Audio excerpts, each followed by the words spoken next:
शिवाजी विद्यापीठातील लोकनेते बाळासाहेब देसाई अध्यासनाच्या कामकाजाचा आढावा घेताना राज्याचे पर्यटन आणि खनिकर्म मंत्री शंभूराज देसाई यांनी महत्त्वपूर्ण घोषणा केली आहे।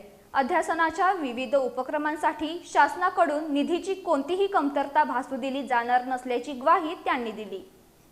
राज्याचे पर्यटन आणि खनिकर्म मंत्री शंभूराज देसाई यांनी आज शिवाजी विद्यापीठात लोकनेते बाळासाहेब देसाई अध्यासनाच्या कामकाजाचा आढावा घेतला।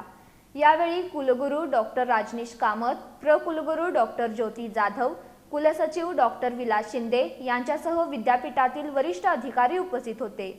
यावेळी बोलताना मंत्री देसाई यांनी लोकनेते बाळासाहेब देसाई यांच्या अथक प्रयत्नांमुळेच शिवाजी विद्यापीठाची स्थापना कोल्हापुरात झाल्याचं सांगितलं।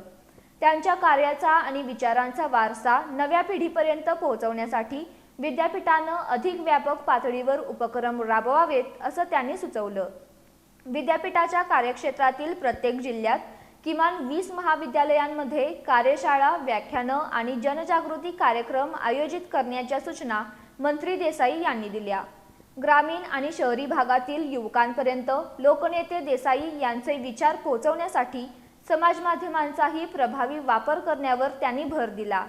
लोकनेते देसाई दालन उभारणीचा प्रस्ताव आणि आवश्यक पदनिर्मितीचा प्रस्ताव तातडीनं शासनाकडे पाठवावा असे निर्देश देताना या अध्यासनाच्या रचनात्मक कार्यासाठी निधीची कोणतीही कमतरता भासू दिली जाणार नसल्याची ग्वाही त्यांनी दिली।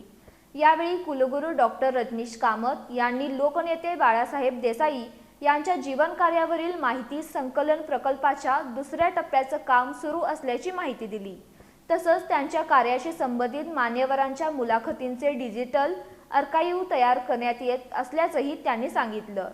लोकनेते बाळासाहेब देसाई यांचं कार्य आणि विचार नव्या पिढीपर्यंत पोहोचवण्यासाठी शिवाजी विद्यापीठाच्या माध्यमातून अधिक व्यापक उपक्रम राबवले जाणार असून त्यासाठी शासनाकडून आवश्यक ते सर्व सहकार्य मिळणार असल्याचं यावेळी स्पष्ट करण्यात आलं।